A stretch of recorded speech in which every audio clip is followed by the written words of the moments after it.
Hello, welcome to Heart Standard. My name is Craig Cairns, and earlier I spoke to Liam Corbet from the This Is My Story podcast.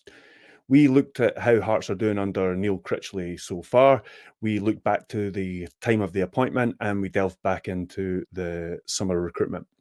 But before we get to that, today's live broadcast is brought to you by Good Vibes Giveaways. Good Vibes Giveaways are proud to sponsor Heart Standard and offer fantastic prizes to fans of the club.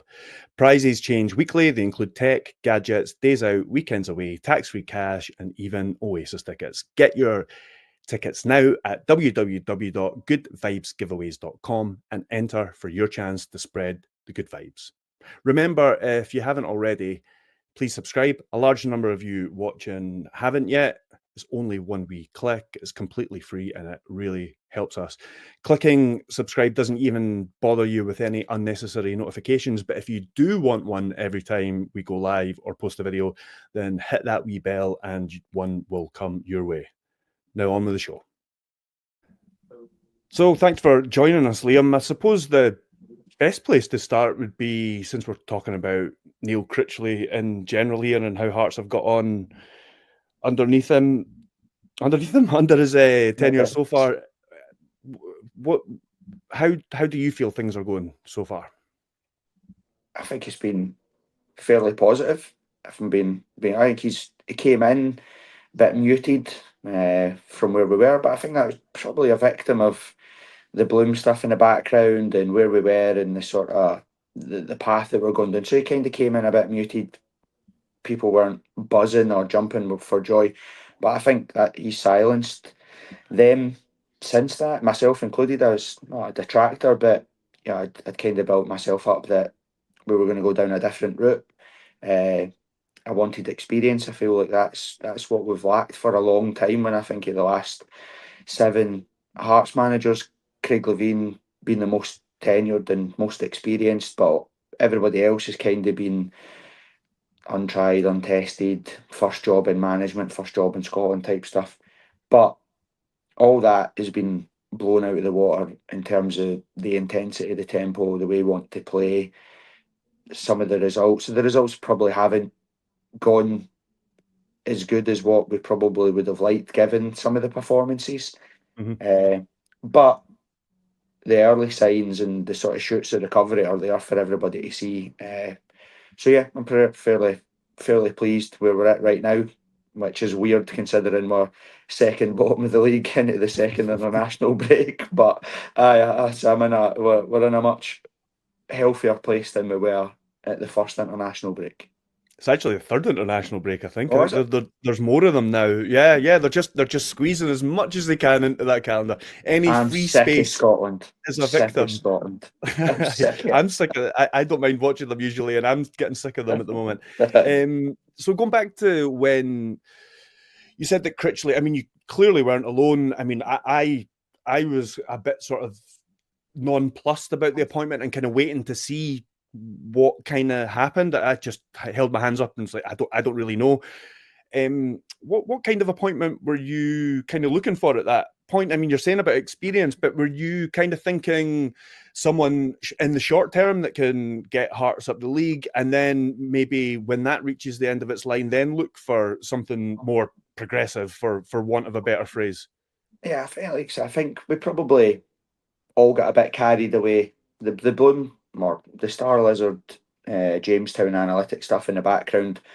Obviously, you can't help but look at Brighton and the guys in Belgium and think, that's if we could even be anywhere near there or get on that pathway, you're excited and you're buzzing for it.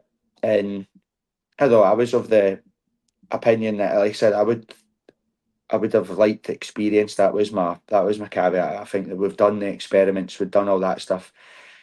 There's no such thing as a sure ticket in football, but there were names out there that had got experience in our league, have been successful in our league that I thought we would maybe have been interested in speaking to. So there's nothing personal about Neil Critchley or whatever. Obviously, Of course, yeah.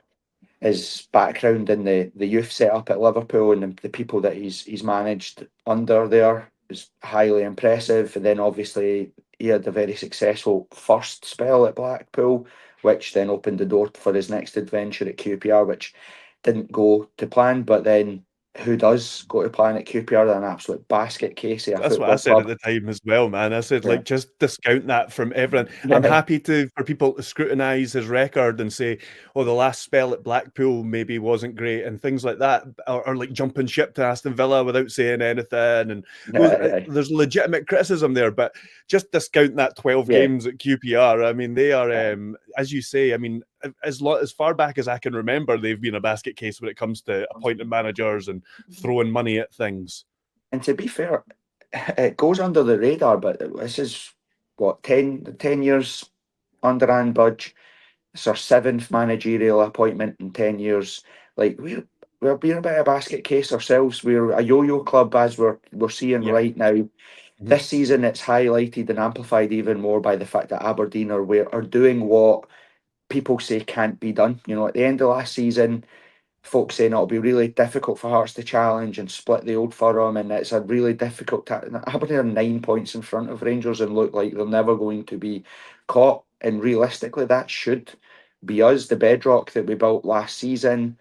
Obviously, there's loads of mitigating circumstances as to why that's not us. And the weird scenario we found ourselves in on Sunday, as well as if we'd won on Sunday, we would have been in the top 6 and would have only been 7 points behind Rangers, which just shows you it's one of those basket case seasons for loads of clubs. But to go back to where we are, that was the driver for me, was that the Naismith appointment felt very similar to every other appointment that we've made. Periods of good stuff, periods of bad stuff. And again, I've always said that Hearts short term, the sort of goals should be to narrow the good and bad, so that a good season isn't always third and a bad season's always 10 for bottoms. It's like if our bad seasons can be 4th and our good seasons can be whatever they need to be, then that's good. That's how you maintain where you're going.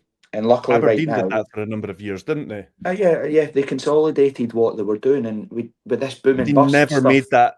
They never sort of scratched the surface of making that next step right enough. But they were a sort of, as you say, they were a top 4 club for X number of years. And we're seeing the sort of results of when you fluctuate from manager to manager in these 18-month periods that we have, is that it impacts the players. I felt by the end of the Stephen Naismith stuff, and it was nothing against Stephen Naismith, I really liked Stephen Naismith and liked what he was trying to do, but the players just looked bamboozled by what they were trying to do game on game, and the constant rotating, the different squads. One day you're in a squad, then you're in the stand, then you're starting, then you're in the bench, and asked to change. One week you're in and you're a right back, the next week you're in and you're a right wing back, next week you're an 8, then you're a 10. Everybody just looked like a den. So when I wanted a manager, I wanted somebody that would come in, simplify it, give the guys freedom to go do what they're good at doing, and just make us a bit more robust and harder to beat, if you know what I mean. So for me, I instantly thought, well, that we'll need an experienced manager to do that. We're in a low position in the league. We're spiraling a bit. There are big characters in there. There are brilliant players in there. We need someone that can come in and almost fix it immediately, because a lot of the stuff that is wrong, when new managers come in, try to change the philosophy straight away, the formation straight away, these things need pre-seasons and time. And with our schedule, I was worried about that. So that's why I kind of edged towards, let's try experience, because we've been down the inexperienced route before, and it kind of plays into this yo-yo mentality that we have at the club. So that's where I was for. Again, like I said, it was nothing against Neil Critchley. It was nothing to do with him. It was just more of where I felt we ended up was more of what we'd done before. Yeah, that's fair enough. I mean, it's interesting some of the things you say there, some of the words you use, like simplify. Neil Critchley said that himself. Yeah. Some of the one or two of the players said that in their interviews after his first couple of games in charge, used the word simplify.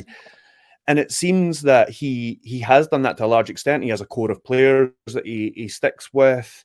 He makes 2, 3, 4 changes a game. There's not a huge change in shape from week to week. There seems to be subtle tweaks here and there. There's plenty negative stuff that we can touch on as well. But it seems to be that, at least so far, performance-wise, he has simplified things, and there seems to be a bit of an identity forming there. Would you agree with that? I think Liam Fox, when he got the job, when Lee Wallace and Liam Fox were there, they said the same thing as well. So obviously they'll be seeing it day to day, they'll be watching it.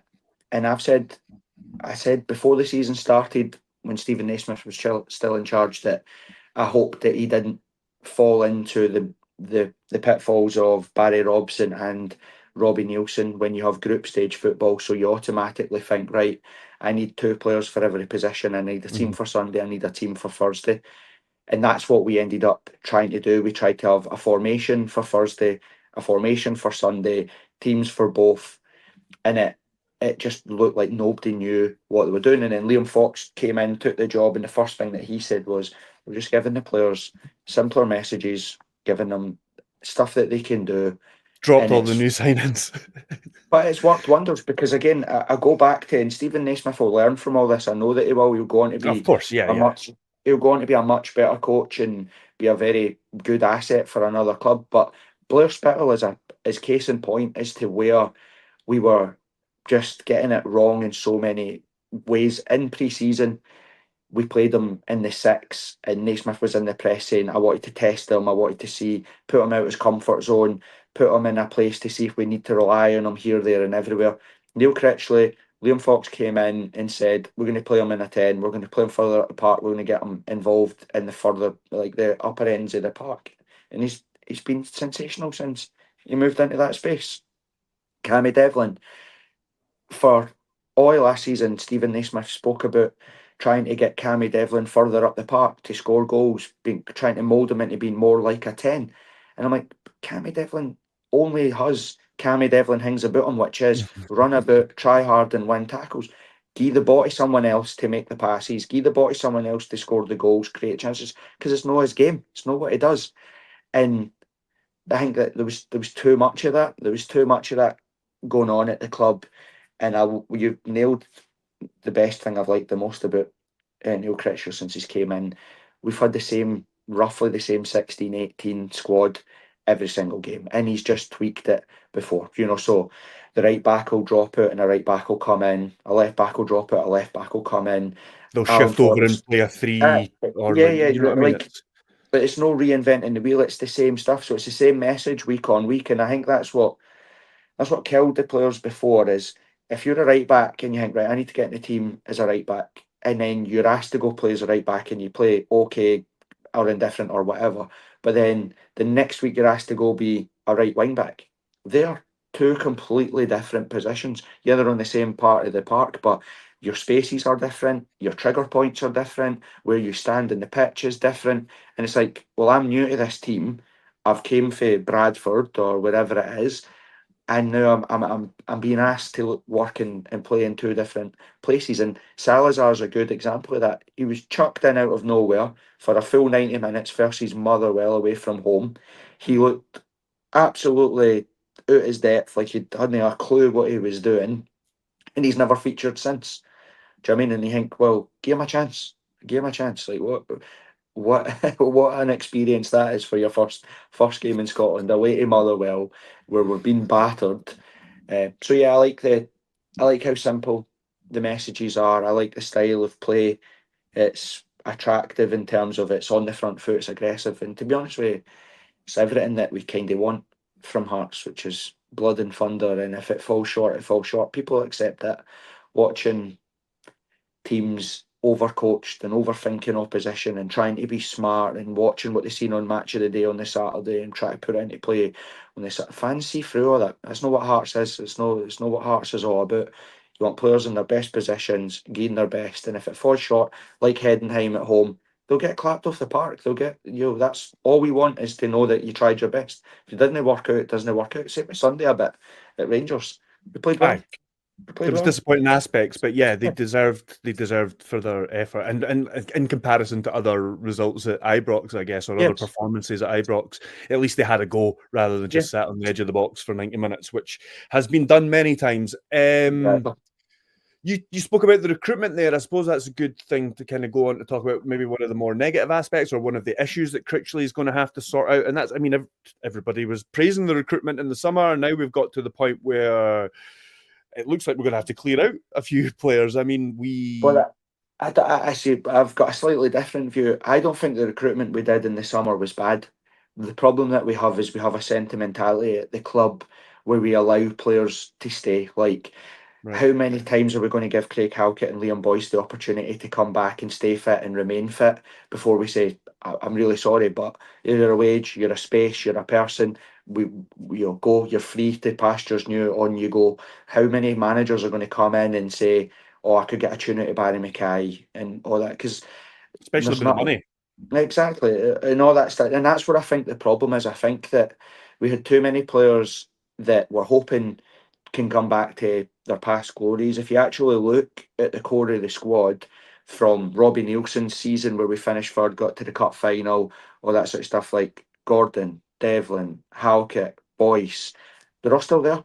Mackay, they're all still there. They've never moved on in terms of their performances. They've never got any better for Hearts or added any value to Hearts other than what they did initially. But they've never really kicked on or took us further forward. So I think you're right. Neil Critchley's going to have to get rid of a big number of folk there because I've said it before, Barry Robson failed to do it. Robbie Nielsen failed to do it. That bring in as many players as you can so that you've got two players for every position. And I think that's probably where Neil Critchley's grounding in the sort of the youth levels of bigger clubs. He's seen that, Jurgen Klopp doesn't change what he does week in, week out. He plays the same style, same formation, it's the same messages. He just asks different players to come in and do what. If Andy Robertson's not playing, the person that plays in his place, they say, go do what Andy Robertson does. Like, do you know what I mean? It's no come in and play a different way, do this, that, the other. It's everybody knows what they're doing, what their expectations are, so that when they're called upon, they know where to go. So I think we need to clear the decks. I think everywhere you look, we've got an issue in goal. Said it before.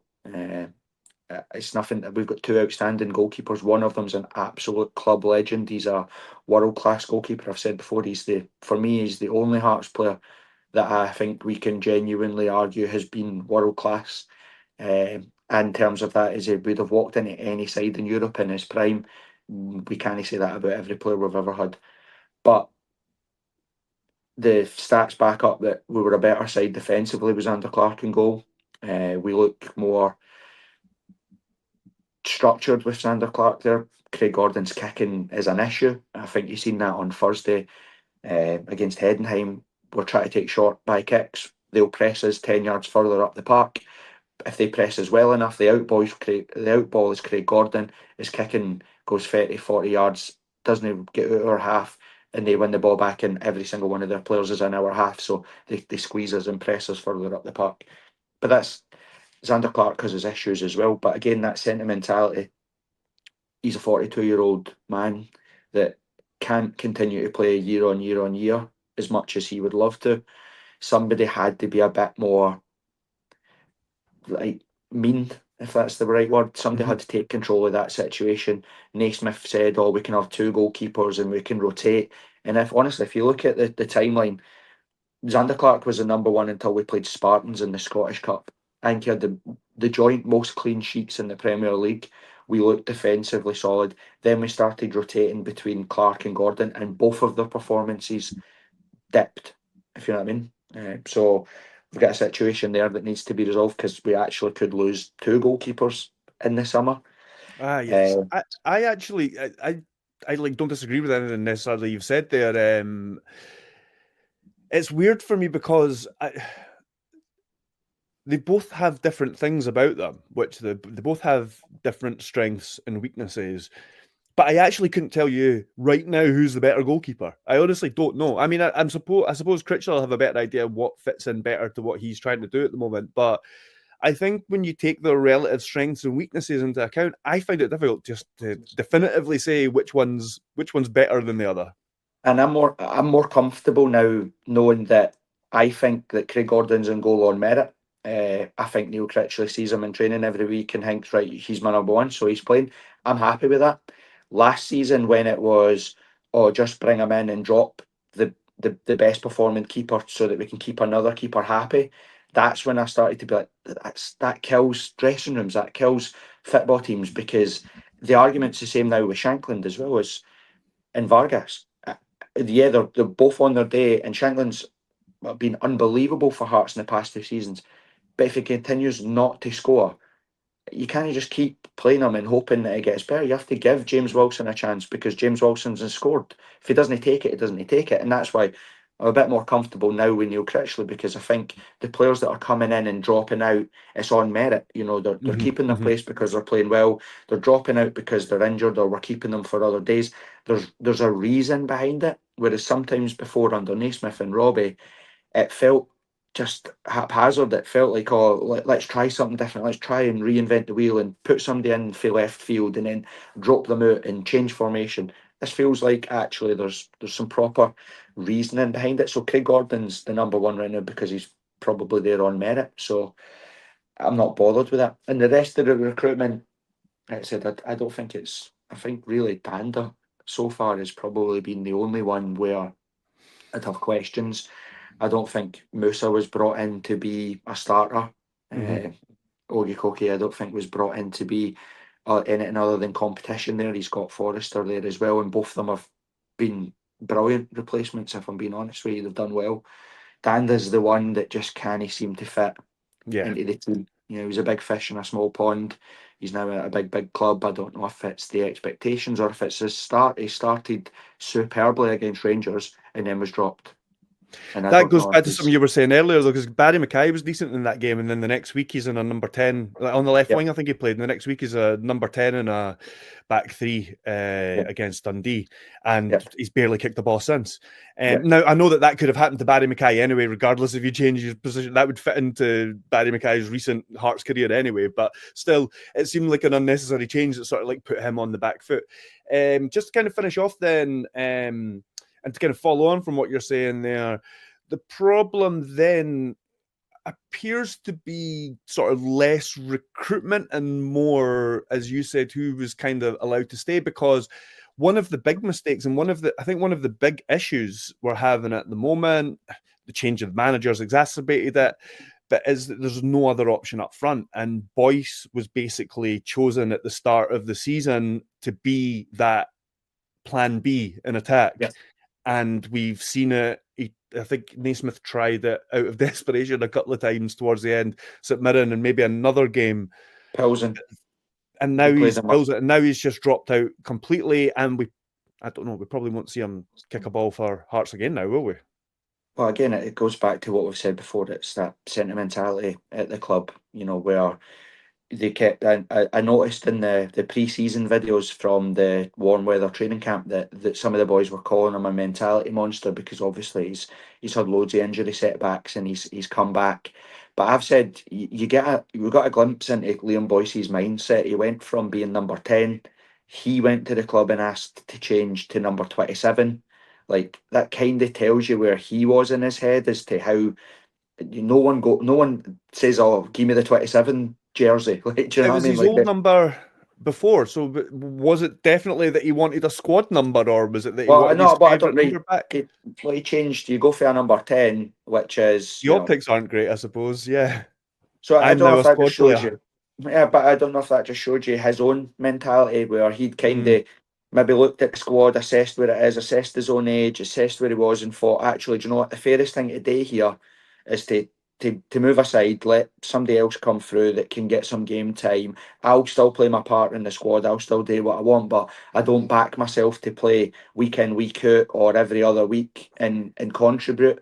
So maybe that's what he did, or like I said, maybe he just did it because he used to wear it. But I think that letting Tagawa go and not replacing him, I think that was one of the reasons why I think the downfall of Stephen Naismith came on so quickly, because Tagawa kind of started to find a bit of form and gave us something slightly different from Shankland and Vargas, and to let him go completely and then say, yeah, but we had Liam Boyce, a guy that has never been prolific for for Hearts anyway was a bit of a red flag. People were a bit like, okay, that doesn't make any sense. And then obviously we started the season and weren't scoring goals, and we had the opportunity to bring players in up front, and we didn't take it. And now we've kind of left ourselves between a rock and a hard place, hoping that now Lawrence Shankland is more than capable of scoring on the first game back and then scoring every game into the rest of the season. That he's more than capable of doing that, and he's went on purple patches like that before.